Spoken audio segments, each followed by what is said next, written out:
Can you imagine what would happen if we were immediately thrust into a gold standard? We will discuss the implications of such a move and how we got to where we are now, where everything is based off of a debt instrument known as the dollar. Let's explore!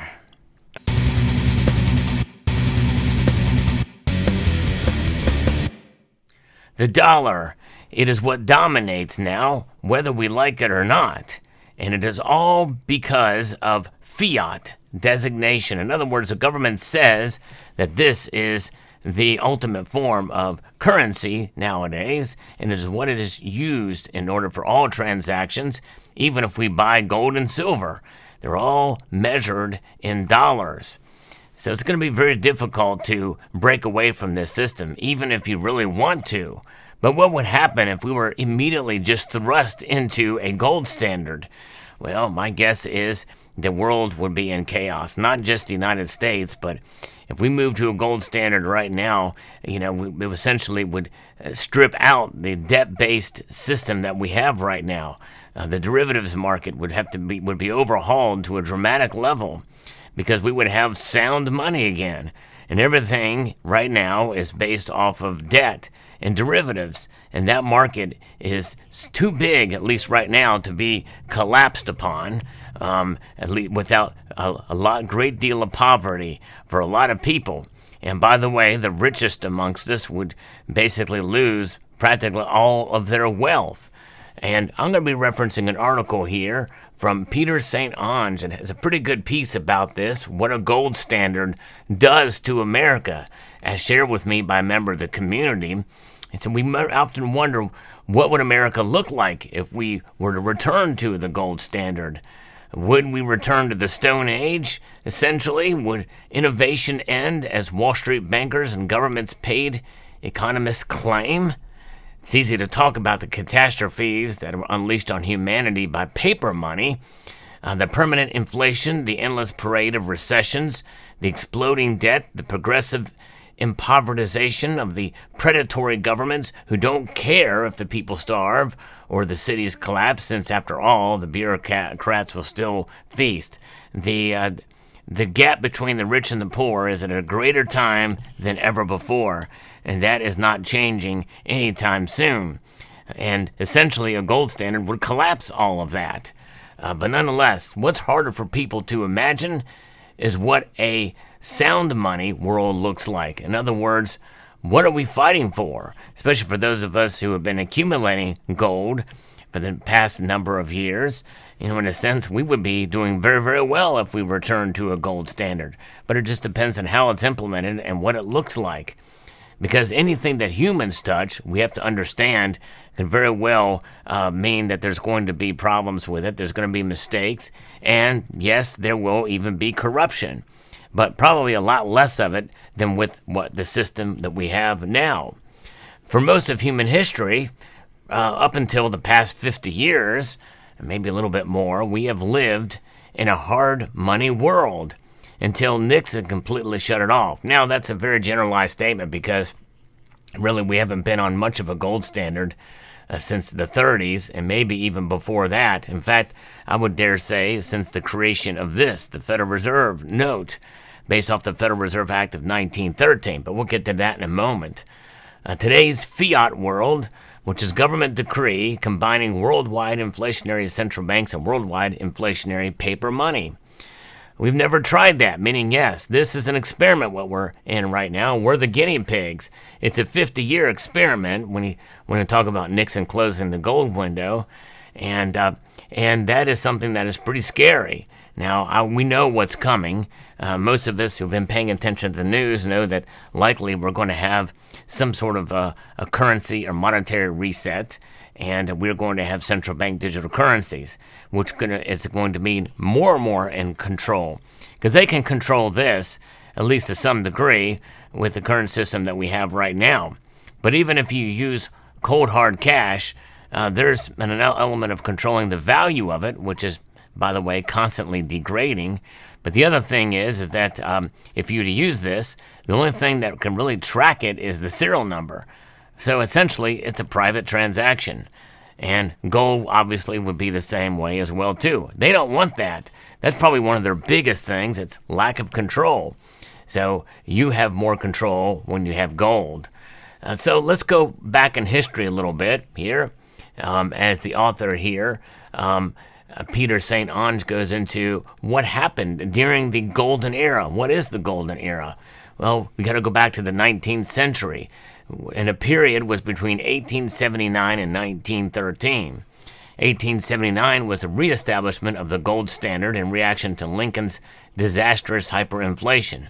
By the way, much to the chagrin of silver bugs out there during the day, we really had a bimetallic standard, but it was kind of, we were pushed into this gold standard.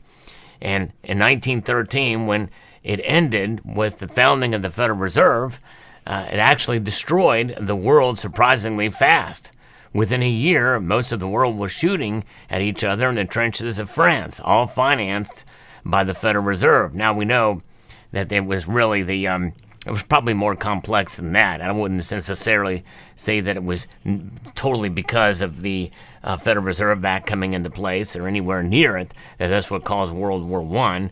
There's a lot of geopolitical factions and factors that came into place there. Archduke Ferdinand was shot, and that kind of sparked it. But nonetheless, there's a lot of things that were going on that really had nothing to do with the Federal Reserve or the dollar or gold, really, for that matter. But nonetheless, it's just interesting, the timing in all this.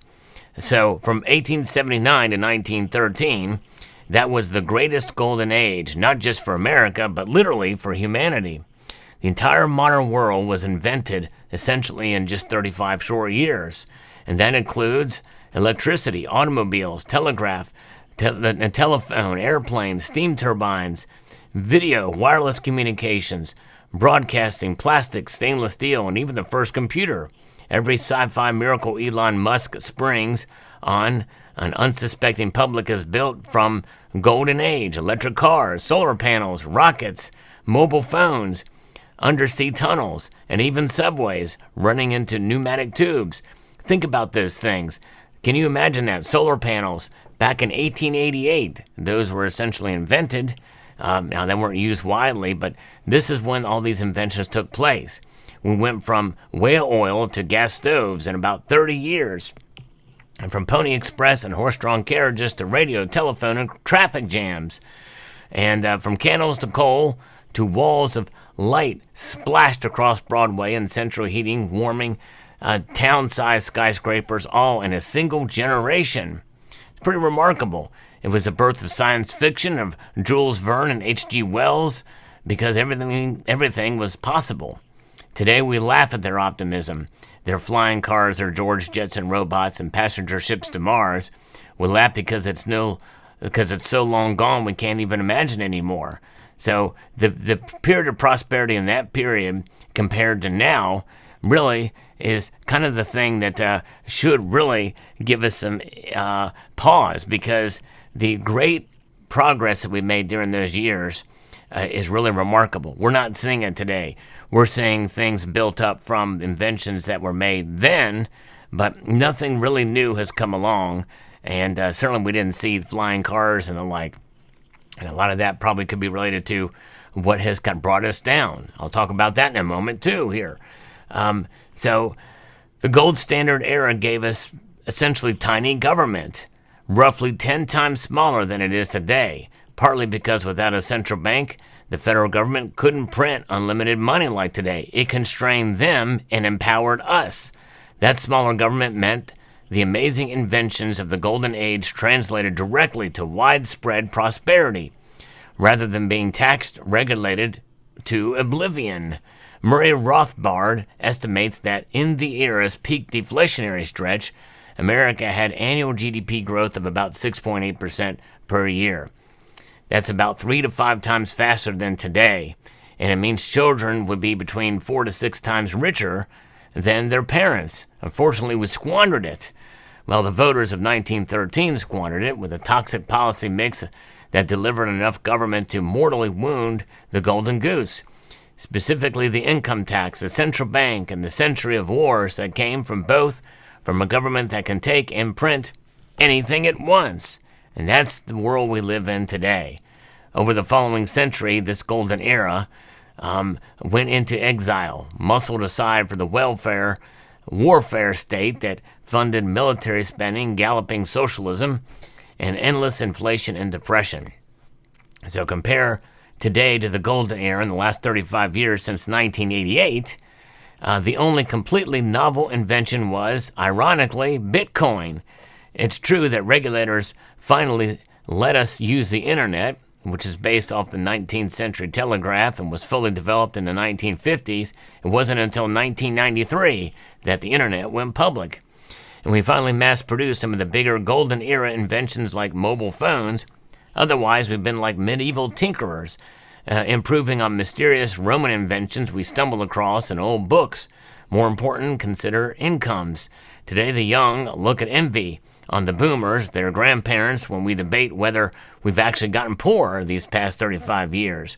Look at housing. Look what it costs just to buy a house right now, to make a house payment. It's crazy. So compared to the last 4 to 6 fold rise in incomes every generation in the golden age, we can only imagine a world of prosperity had continued 6 figures for barista. The working class retired in the 40s, explore the world. It's hard to be angry at what we've lost. And you think about that, and you look at what we have with inflation right now. Wages are not keeping up with inflation. And this is one reason why, by the way, when you have this, that even by design at 2%, the dollar is losing. It's a losing proposition. Gold is not.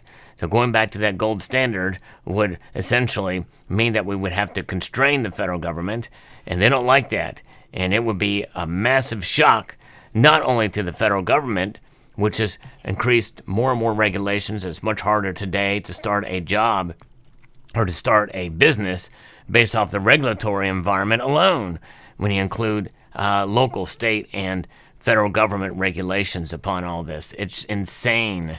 And I applaud all the small business owners out there and what they have to do navigating the regulations and the tax environment we see today. So we know what happens under hard money or sound money because we have the receipts. Unfortunately, the prosperity and freedom may be part of the problem because hard money robs the state of its ability to arbitrarily seize the entirety of humanity's wealth via the money printer. It robs it of its chief means of financing the crisis to grow the Leviathan itself, the boom-bust cycle that feeds its cronies on the bailout treadmill while sacrificing enough human shields to leave the masses begging for bread. Hard money lets the people rise, but it clips the wings of governments. To the extent the government makes the rules, they will therefore fight it with everything they've got. So if we were to be thrust into a gold standard right now, it would really wound that stuff and really destroy a lot of that type of environment so quickly and so fast that would be shocked to so many. It would take some time to get into it. We'd have to ease into it much like we eased out of it. And right now there's only one presidential candidate that made a proposal of such a thing. And I doubt very seriously that we would even see that 1% move into a commodities-based system, much less a gold-based system or a gold and silver-based system. When it comes to gold, silver, or even Bitcoin, a return to hard money promises us an epoch-forming transformation. To smaller government, to fewer crisis and paper-financed wars, it brings us a world of a more human freedom, more innovation, more hope for the future, in contrast to the creeping feeling of doom many of us have today in the fiat world that we have right now.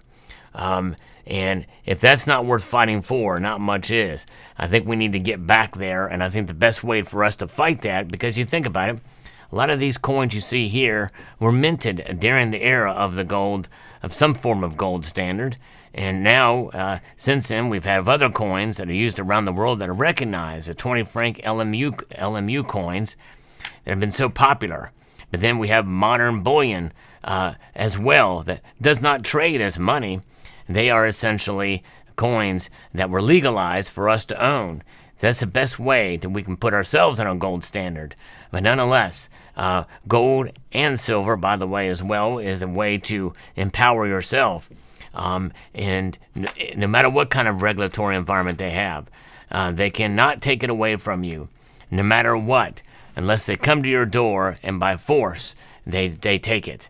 But nonetheless, we believe in sound money here, and we will continue to press on no matter what they do, no matter how much money they print, no matter what they do with interest rates, no matter what the central bankers do, no matter what the wars they fight. We know that having gold in our portfolio is a protection for ourselves, and we can have our own gold standard. So thrusting in back into it, it would be something, but I think it would be nice to ease our way back into it, and it would be nice to see government limited and us, the people, empowered. Let me know what your thoughts are in the comment section down below. Hope you found this video informative, insightful, and educational. I would like to extend a multitude of gratitude to each and every one of you for taking the time to watch, and to encourage you to please rate, share, comment, and subscribe.